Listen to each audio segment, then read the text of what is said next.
ሊሰዋ ነው የሚመጣው። የመጀመሪያው ሳክሪፋይስ በኢትዮጵያን ኤምኤምኤ ንቃተ ህሊና ይሆናል።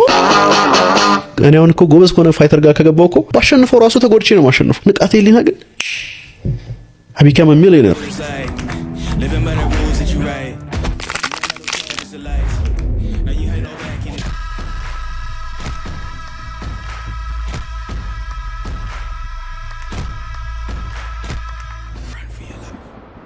ከመጀመሪያ ራውንድ ካለፈ እኔ ራሴ ባሸንፍ ራሱ እንደተሸነፍኩ ነው የምቆጥረው።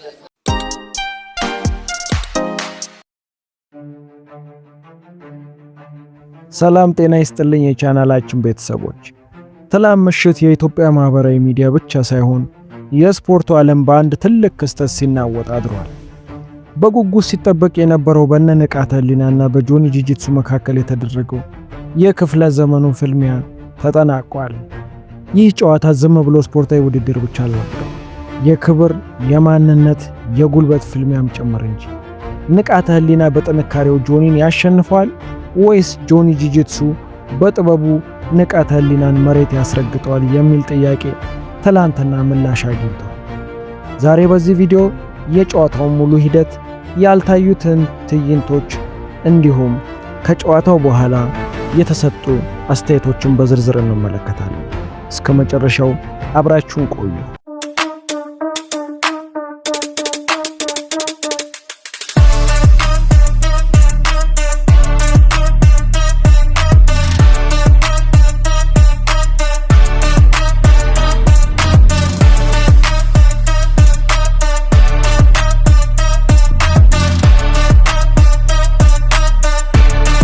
ላይ ምንም ፓወር ራሱ የለውም። it's just እዛ ላይ ነካ ነው የምታረጋቸው። ጉበቱን ነው ያ ሊቨርን ስትለው he just falls እና ከኖክ ትላንት በተደረገው ጨዋታ ቦታው እጅግ በደጋፊዎች ተጨናንቆ ነበር።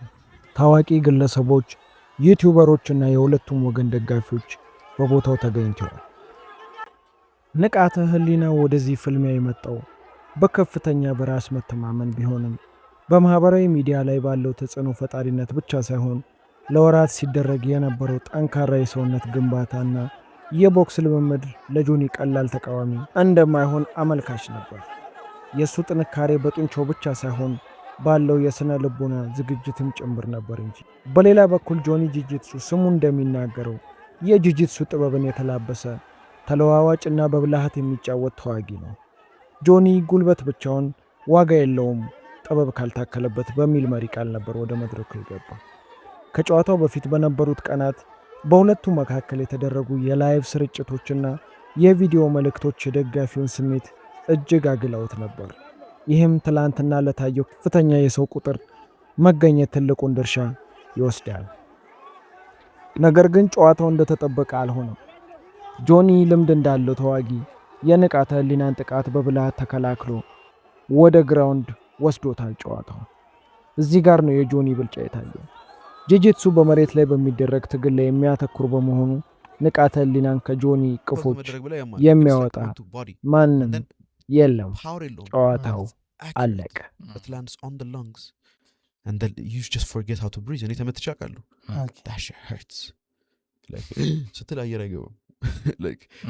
በጣም ነው የሚያመው። በቃ ፓወርፉል የሆነ ስትራይክ ነው but it doesn't have to be powerful እና ብዙ ሰዎች የሚያስቡት በቃ ንቃተ ህሊና ራሱ ማለት ነው ሲያወራ ቴክኒካሊ ያሸንፋለሁ ፋይት አይኪው አለኝ አይደለም የሚለው ኃይሌ የኔን ኃይል መቋቋም ከቻልክ ነው የሚለው። እሺ ሶ ያለምንም ኃይል ነገሩ ፊክስ ይሆናል ነው የምትለው አንተ። እኔ ደግሞ ኃይል ምናምን ብዬ ፍሌክስ አላደርግም። በቃ ሰብርሃለሁ like እጅህን እሰብረዋለሁ like literally his hand ወደዚህ ነው የሚታጠፈው I will bring it the other way and I don't need ኃይል to do that.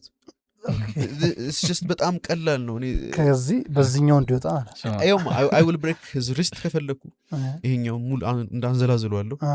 ይሄንም ማንዘላዘል ትችላለህ፣ ትከሻውንም ማንዘላዘል ትችላለህ። before you know it people are going to use him like ማስታወቂያ ጋስ ስቴሽን ፊት ለፊት እንደዛ ያደርጉታል። ጆኒ ጂጂትሱን በጨዋታው ማብቂያ ላይ ማንኛውም አቅም አለኝ የሚል የማርሻል አርት አርቲስትም ቢሆን መቶኔን መግጠም ይችላል ሲል ተናግሯል። አሁን እዚህ ጋር ስቴጅ ውስጥ የገባ አንድ ፋይተር አለ። መጀመሪያ ግን ቅድሚያው ላንተ ልስጥና you said you challenge anyone ማንንም ሰው ለመግጠም ፈቃደኛ ነኝ ብለሃል። ግን ስፔሲፊክሊ ኮል አውት ማድረግ የምትፈልገው ሰው አለ? ወይዘሮ ሀገረ ሰላም ሚስተር ያለች ሰሎ ማርሻላት ትሬኒንግ ብላችሁ የምታስቡ ሰዎች በሙላ አሰልፌ ፋይት አደርጋችኋለሁ።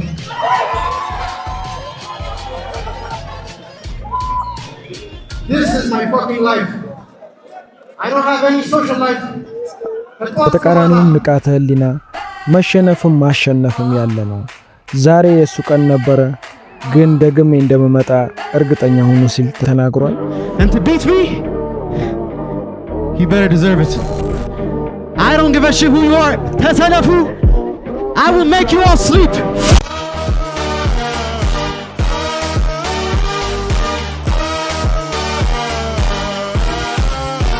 እንግዲህ በትላንትናው ዕለት የታየው ድንቅ ፍልሚያ ይህን ይመስል ነበር።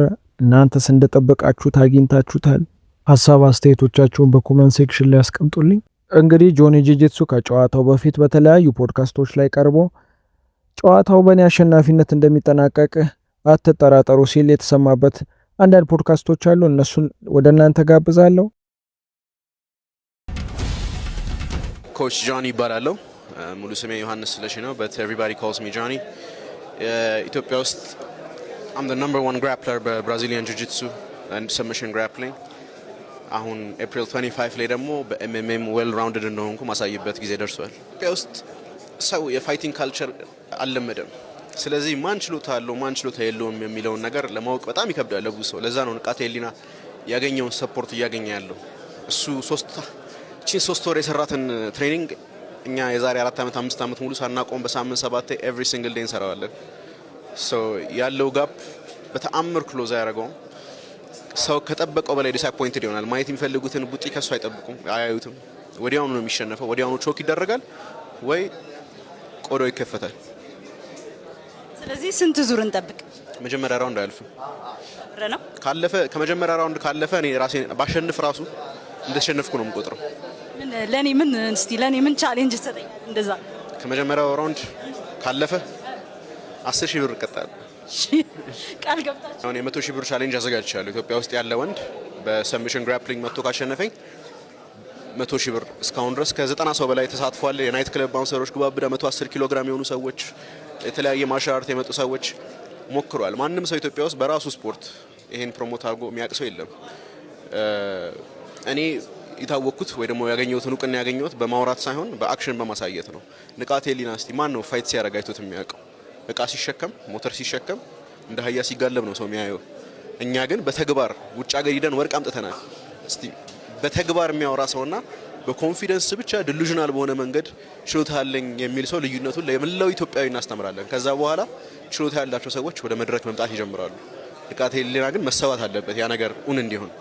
እኔም ሰውዬው ሁኜ መጥቻለሁ። እንግዲህ ግን ቅጽበታዊ ነገሮች አይታወቁም። የትኛውም ነገር ላይ ቅጽበታዊ ነገሮችና እድሎች አይታወቁምና እነዛን ነገሮች እንዴት ፌስ ታደርጋቸዋለህ? በፕሪፓሬሽን ልምምድ። እኔ አብን ለዚህ ሰዓት በጣም ብዙ ጊዜ ስጠብቅ የቆየሁት ሞመንት ነው። ትክክለኛ ችሎታዬን ያለ ምንም አይነት ክስ ይኖርብኛል አይኖርብኝም፣ ሰውየው ይጎዳል አይጎዳም የሚል ፍርሃት ሳይኖርብኝ 100% ችሎታዬንና ስፖርቱ በሚፈቅደው ያህል ማሳየት የምችለውን ወይ የሚፈቀድልኝን ጭካኔ ለማሳየት ዝግጁ ነኝ እና እሱ እኔን አሸነፈኝ። እሱ እኔን ከማሸነፍ በመርፌ ቀዳዳ ግመል ቢገባ ይቀላል። ስለዚህ መልእክት አስተላልፍ። ንቃተ ህሊና ከዚህ በፊት አስተላልፌልሃለሁ። አሁንም ይኸው ሲይዝህ ታፕ አርግ። እድሜ ልክህን አካል ጉዳተኛ ነው ማረግህ። እኔ በጥንካሬ አይደለም እዚህ ተማመኝ የመጣሁት። I have the best technique in Ethiopia። ቴክኒክ ሲኖር ደግሞ መገጣጠሚያዎችን በሙላ የመስበር አቅም በጣም ይቀላል። የጥንካሬ የሚያስፈልገው ነገር አይደለም። I'm still strong ግን የኔ ቴክኒክ አንተን አካል ጉዳተኛ ያደርጋል። ከዚህ በኋላ የፋይት ካሪየር እንዲኖር ከፈለክ ወይ ደግሞ ምንም አይነት ስፖርት መስራት የምትፈልግ ከሆነ ቶሎ እጅ ስጥ እና ለራስህ ለነገ ኑር። ከዛ ውጭ ምንም የለው። ምን ያህል ቆይታል በዚህ ስፖርት? ምን ያህል ጊዜ ቆይታል? 3 እስከ 4 ዓመት ይሆነኛል በአሁን ሰዓት። ግን በዛች 3 እስከ 4 ዓመት ውስጥ ቢያንስ ወደ 8 ዓመት 10 ዓመት ኤክስፒሪየንስ አካብቻለሁ። በቀን 8 ሰዓት ነው የምሰራው ኤቭሪ ሲንግል ዴይ። በተለይ የጀመርኩ ሰዓት first 2-3 years በቃ ህይወቴ በሙላ ነው። እድሉ ነበረኝ ሌላ ነገር ስለ ብዙ ነገር ሳልጨነቅ ፉል ታይም ሆኜ ነገር ለመስራት እና የድካሜን ውጤት አሁን እያየሁት ነው። የራፑስ የምኑ ራፕ